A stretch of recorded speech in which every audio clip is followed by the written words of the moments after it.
Fala pessoal, sejam bem-vindos a mais um Palcos do Futebol, o nosso quadro de toda terça-feira que conta a história de um estádio importante do futebol brasileiro e mundial. Hoje vamos falar de um dos estádios mais tradicionais do Brasil, São Januário, que pertence ao Clube de Regatas Vasco da Gama. Você vai saber tudo, desde a sua construção até conhecer o projeto de ampliação do estádio do Gigante Cruz Maltino. Quer ver o estádio do seu time aqui no quadro? Deixa aí nos comentários que iremos trazer pra você. Antes, se não for inscrito, se inscreve no canal e já ativa o sininho. Deixa o like, hein? E fique com mais um Palcos do Futebol.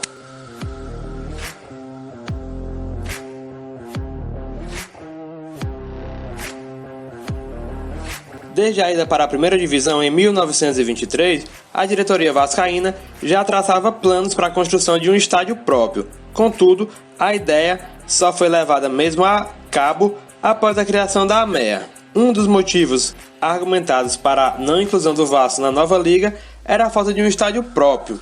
Por esse motivo, fosse então dado pontapé para a construção de São Januário. Começava ali uma campanha intensa de arrecadação de verbas para a idealização do estádio do Clube de Regatas Vasco da Gama. A pedra fundamental foi dada em 6 de junho de 1926, quando da assinatura do então prefeito do Distrito Federal do Rio de Janeiro, Alaor Prata. Para a construção, foi chamada a firma Cristiane e Severo. O arquiteto português Ricardo Severo foi nomeado responsável pelo projeto do estádio. 10 meses depois, o estádio era enfim inaugurado, com a presença de Washington Luiz, para se tornar o maior estádio do mundo novo. Até 1930, quando da inauguração do centenário em Montevidéu, para a primeira Copa do Mundo, era o maior estádio das Américas. Até 1940, quando da inauguração do Pacaembu em São Paulo, era o maior estádio do Brasil, e até 1950, na inauguração do estádio do Maracanã, era o maior estádio do Rio de Janeiro. No jogo inaugural, no dia 21 de abril de 1927, uma partida contra o Santos, potência paulista da época. O gol inaugural do estádio foi marcado pelo santista Evangelista, logo aos 20 minutos do primeiro tempo. O primeiro gol vascaíno foi marcado pelo jogador Negrito, aos 23 minutos, também do primeiro tempo. O Santos venceu aquela partida por 5-3 e era enfim inaugurado o estádio de São Januário. Em 31 de março de 1928 foram inaugurados os refletores, já com a arquibancada em curva atrás de um dos gols totalmente concluída. O jogo foi contra o time uruguaio do Wanderers. O Vasco venceu por 1-0 com um gol do ponta esquerda Santana, em um chute direto do escanteio. O estádio do Vasco foi o primeiro estádio brasileiro a ser iluminado por refletores. O primeiro jogo da seleção brasileira no estádio ocorreu em 15 de janeiro de 1939, pela Copa Roca. O Brasil perdeu de 5-1 para os rivais, para os argentinos.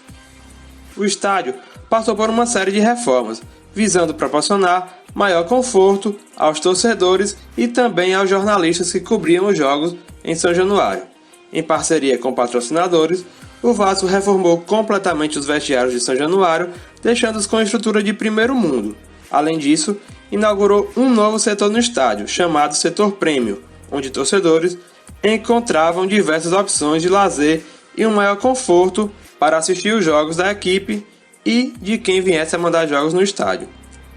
Outras reformas notáveis foram a substituição dos antigos alambrados do estádio por modernos vidros temperados, a mudança completa do gramado, atendendo aos padrões internacionais da FIFA, também foi outra melhoria que aconteceu no estádio do Vasco, a pintura completa da arquibancada e cadeiras sociais e, por fim, a inauguração de um dos mais modernos placares eletrônicos do Brasil. Além do futebol, o estádio recebeu outros eventos, como eventos políticos e também eventos artísticos, como shows.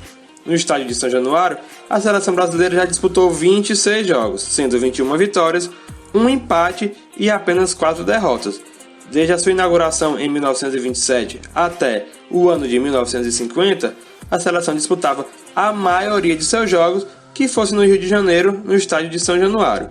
Mas após a inauguração do Maracanã, esse estádio passou a ser escolhido pela CBF e a partir do momento o estádio do Maracanã passou a receber a maioria dos jogos da seleção do nosso futebol.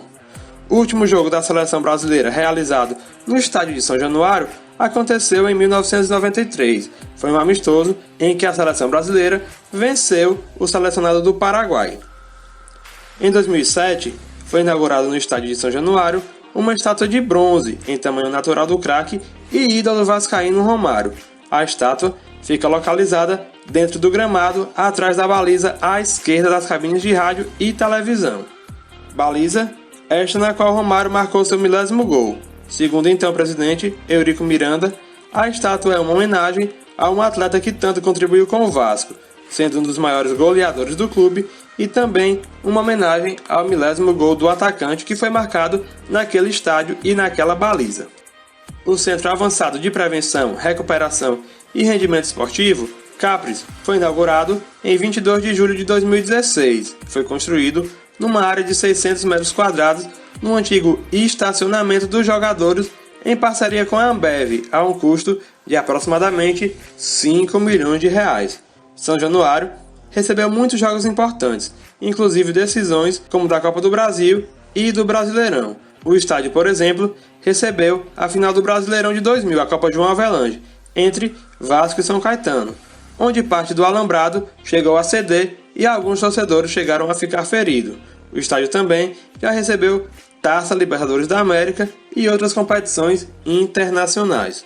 O Vasco tem planos para modernizar e ampliar o estádio de São Januário. Em setembro de 2020, o clube divulgou uma maquete de como ficará o estádio quando seu projeto de ampliação for totalmente concluído. A pandemia veio a atrapalhar um pouco a idealização do projeto, mas com a normalização do mundo pós-pandemia, a pauta do projeto deve ser novamente debatida entre a diretoria do Clube de Regatas Vasco da Gama e também com seus investidores que devem idealizar o projeto. O estádio hoje tem capacidade para receber aproximadamente 24 mil pessoas e o seu recorde de público aconteceu em 1978, em um jogo em que o Vasco enfrentou o Londrina, onde 40.209 pessoas assistiram à vitória da equipe do interior paranaense sobre o Vasco pelo placar de 2-0. Esse foi mais um Palcos do Futebol. Se você gostou, deixa o like. Se ainda não é inscrito, se inscreve no canal e vem com golzaço. Quer ver o estádio do seu time aqui no Palcos? Escreve aí nos comentários e pede pra gente que com certeza vamos analisar com carinho e vamos trazer em uma outra oportunidade o seu estádio preferido aqui no Palcos do Futebol. Segue a gente nas nossas redes sociais. @golzaço, você vai estar encontrando o Golzaço no Instagram e também no TikTok. Na próxima terça, a gente volta com mais um Palcos do Futebol. Fica ligado no Golzaço, um abraço e até a próxima.